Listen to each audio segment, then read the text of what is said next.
ગુરુ પૂનમ સ્યાજ એટલે મને એવો વિચાર આવ્યો કે હું એક એવો વિડીયો બતાવું,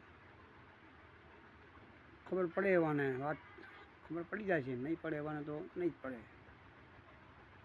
આપણે ગુરુ કરાવવાનું કારણ શું હોય છે? માણસને એમ હોય ને કે હવે જન્મ મરણના ફેરા મટાડવા, એવું જ હોય ને, તો જ ગુરુ કરાવવાના હોય. નકર તો ગુરુ તો ઘણાય હોય, કાન ગુરુ હોય, બીજા ગુરુ હોય, ત્રીજા ગુરુ હોય, 18 લાખ ગુરુ છે. સાચા ગુરુ એને કહેવાય છે કે મૃત્યુને સુધારે, એને સાચા ગુરુ કહેવાય.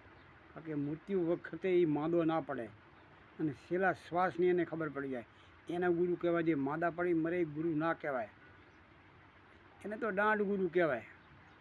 માદા પડી મરે એવું થોડા ગુરુ હોય. ભજન નકલી કર્યું હોય, અસલ ભજન ના કર્યું હોય. અસલ ભજન કર્યું હોય ને એને મૃત્યુ એની નહીં કાંઈ બગાડી શકતું. એની ઈચ્છા હોય ત્યારે જ એનું મૃત્યુ થાય છે. આનું નામ ભજન. અને આ રહ્યા સાચા ગુરુ. સારું લાગ્યું હોય તો કોમેન્ટું અને શેર કરજો, નકર કાંઈ ના કરતા ના સારું લાગ્યું. જય ગુરુદેવ.